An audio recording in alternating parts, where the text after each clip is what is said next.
Muy bien. Si hay una diapositiva que a mí me gustaría que se llevaran al respecto es esta. Los pasos que sigue la enfermedad discal. Primero hay una etapa de disfunción, el disco primero empieza a disfuncionar, posteriormente se inestabiliza. En estas dos etapas es donde nosotros podemos encontrar hernia de disco, tanto en la etapa de disfunción como en la etapa de inestabilidad. Y el tratamiento a veces, a pesar de que sea la misma hernia de disco, hay cirugías a las que les va muy bien y hay cirugías a las que le va muy mal, ambas bien hechas, y depende de en qué fase estaba ese disco intervertebral. Normalmente cuando el disco apenas disfunciona es cuando obtenemos los mejores resultados, y cuando ya hay inestabilidad es cuando tenemos más pobres resultados del tratamiento quirúrgico. Y con el tiempo pues hay una verdadera estabilización. Como ya mencionaron, la disfunción puede pasar directamente hasta la estabilización, brincándose la inestabilidad. En la etapa de disfunción hay cambios en el disco intervertebral, hay desgarros circunferenciales, desgarros radiales y podemos encontrar ya herniaciones. Y en las facetas articulares encontramos sinovitis e hipomovilidad. Posteriormente en la inestabilidad, en el disco hay una verdadera ruptura. Aquí encontramos desafortunadamente la mayoría de las hernias de disco e inicia un proceso de reabsorción. En las facetas articulares encontramos laxitud, subluxación y la etapa de hipomovilidad de la condición anterior se convierte en hipermovilidad facetaria. Y por último la estabilización, donde la mayoría de los cambios son en las facetas articulares. El disco comienza a tener una reabsorción y formación de osteofitos y en las facetas articulares hay hipertrofia, estenosis del foramen y estenosis del receso lateral. Todo esto ocasiona generalmente una radiculitis. Generalmente ocasiona una inflamación de la raíz o de las raíces afectadas, exposición de los tejidos discales, hay una reacción inflamatoria debido a esa exposición, a un aumento de las fibras colágenas, disminución de proteoglucanos, deshidratación y alteraciones en las células. Bien, ¿por qué hay dolor en el síndrome de disco roto, en la disfunción discal? La lumbalgia es por estimulación de nociceptores discales, por estimulación de nociceptores de todas las estructuras vecinas y por cambios en las apófisis. ¿Y por qué hay ciática? Por radiculitis por contacto o radiculitis por reacción inflamatoria. Generalmente en esta etapa es por reacción inflamatoria, a diferencia de la hernia de disco, donde la ciática hay una radiculitis generalmente por contacto debido a un efecto de masa. Hay contacto directo sobre el disco intervertebral con la raíz. ¿Qué pasa con el síndrome discógeno? El síndrome discógeno, conforme pasa de la etapa de disfunción o inestabilidad a la estabilización, la radiculitis disminuye por la fase de reparación del fenómeno inflamatorio. Como ya sabemos, todo el fenómeno inflamatorio tiene una historia natural que involuciona de manera normal, sin hacer nosotros absolutamente nada. Y esto hace que el dolor que nosotros encontramos en la disfunción y en la estabilidad, en la etapa de estabilización disminuye o desaparece. ¿Qué pasa con la hernia de disco? Pasa más o menos algo similar. En etapas tardías hay una disminución del tamaño del material intradiscal, es decir, hay una involución, hay una disminución del proceso inflamatorio en la fase de reparación, por lo tanto el dolor también puede disminuir o desaparecer. A lo que yo quiero llegar es a que la enfermedad discal y la hernia de disco en la mayoría de los casos tienen una involución natural. Y es importante que nosotros lo sepamos. Esta es la clave del éxito del tratamiento conservador, que sepamos que va a seguir esa historia natural. Aquí en esta diapositiva tenemos del lado derecho los cambios que ocurren con la ruptura discal y del lado izquierdo los cambios que ocurren con la hernia de disco. Como ven, acá son cambios más inflamatorios, más de situaciones químicas, y acá pues es un problema más mecánico. Las hernias de disco son un problema más mecánico que inflamatorio. Con respecto a los criterios diagnósticos, con respecto al diagnóstico, es importante recordar pues este legado que nos dejó el doctor Guadalajara, cardiólogo, ¿verdad? Que nunca debemos de olvidar. Si somos médicos, pues tenemos que ser clínicos, ¿verdad? Por muy científicos que seamos, lo más importante es la clínica. Esta es la diferencia entre la ciencia y el arte de la medicina. El arte es hacer una muy buena historia clínica y una muy buena exploración física. Aquí nosotros tenemos un porcentaje muy elevado del diagnóstico de cualquier patología y en la columna no es la excepción. Y obviamente esto nosotros lo vamos a correlacionar con estudios de apoyo para poder emitir un diagnóstico y hacer un buen plan de tratamiento. No me voy a entretener en la historia clínica, porque ya lo mencionaron. Lo que sí les puedo enfatizar es en que tenemos que hacer una muy buena historia clínica, tenemos que obtener toda la información que nosotros podamos del paciente, a qué se dedica, cómo se lastimó, cómo es el dolor, etcétera, para poder tener en nuestra mente ya integrado algún diagnóstico únicamente con el interrogatorio. Nunca hay que olvidar todos los pasos de la exploración física, la inspección, la palpación e incluso la percusión y la auscultación. Es importante seguir cada uno de los casos de la exploración física. Es muy importante investigar el dolor.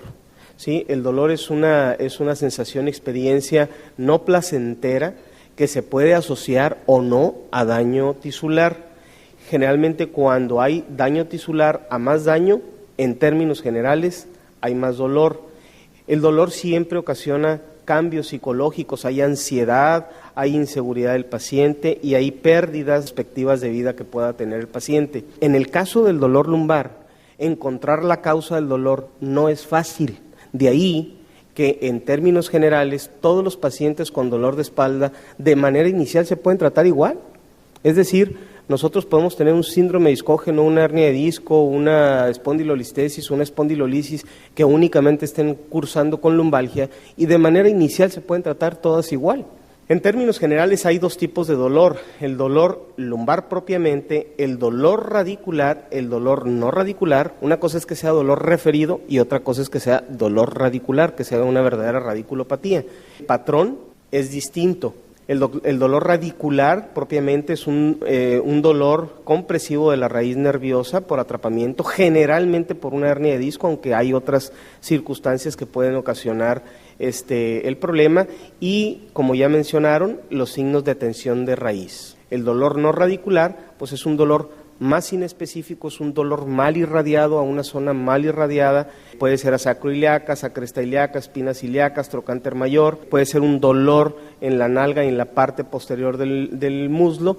El caso es de que es un dolor que no tiene un dermatoma definido. Por lo tanto, el diagnóstico de los problemas discales, la mayoría se tienen que integrar aquí.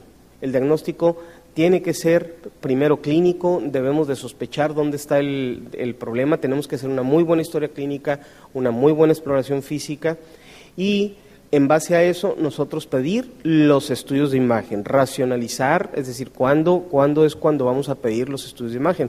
Como mencionaron ahorita, ¿verdad? No de primera instancia a un paciente pues le vamos a pedir una resonancia magnética, sino que tiene que ser un uso racional de los elementos de apoyo que nosotros tengamos. Y por último, las pruebas neurofisiológicas, que aquí pues yo no me voy a entretener porque la doctora ya nos habló ampliamente al respecto. Las radiografías, pues ya habíamos mencionado que para el disco, hablando únicamente de patología discal, solamente nos da datos indirectos, no tenemos ningún dato específico de patología discal en radiografías, pero sí tenemos datos indirectos. Las proyecciones que debemos de pedir, puede haber una rectificación de la lordosis, lo que nos habla de espasmo, disminución del espacio intervertebral, que nos da una idea de que ese disco está colapsado, roto o francamente herniado. Puede haber cambios ya en el esqueleto, puede haber osteofitos y cambios en las articulaciones interapofisiarias. Y obviamente es importante hacer un diagnóstico diferencial porque hay otras patologías que pueden cursar con esto mismo. La tomografía, pues es un método, ya mencionamos, no invasivo, es fácil, rápido, es más económico que la resonancia magnética, es excelente para hueso, pero es muy poco específico para disco. Por supuesto que si no tenemos resonancia en el lugar donde estemos, bueno, pues se convierte en el estudio de imagen de elección. Es muy importante que el radiólogo que nos lea el estudio y nosotros mismos tengamos un buen entrenamiento para poder leer.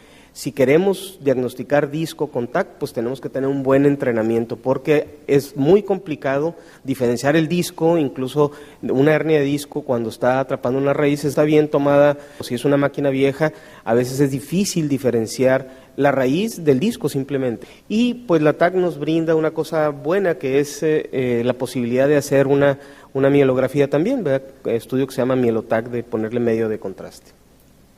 Aquí algunos ejemplos donde es excelente para ver hueso, las articulaciones interapofisiarias, pero vean qué pasa con el disco intervertebral, o sea, ya no es tan fácil diferenciar el disco de la raíz, del saco, o sea, ya es complicado, a diferencia de la resonancia, como vamos a ver más adelante. La resonancia, pues, sin duda es el método de elección. Sin embargo, nunca debe de ser el primer método diagnóstico, a menos que estemos ante un déficit neurológico progresivo, un síndrome de Caudequina, una situación urgente. Pero si es un dolor de espalda banal, común y corriente, como el que yo creo que todos hemos tenido aquí de primera instancia, pues no le vamos a pedir, obviamente, una resonancia magnética.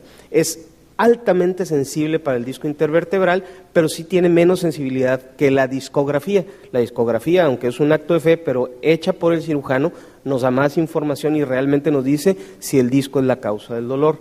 Es un estudio desafortunadamente costoso, no en todos lados hay resonancia magnética, pero siempre que se pueda y esté indicado, en mi opinión, hay que pedirla. Aquí tenemos algunos ejemplos. En T2 vemos cómo se ve un disco normal y cómo tenemos dos discos completamente rotos. Aquí tenemos otro ejemplo de una hernia contenida también en T2 e incluso dos discos ya deshidratadones, dos discos rotos, posiblemente. Y aquí tenemos una franca hernia de disco, pues esta es una hernia de disco pues así de libro, ¿verdad?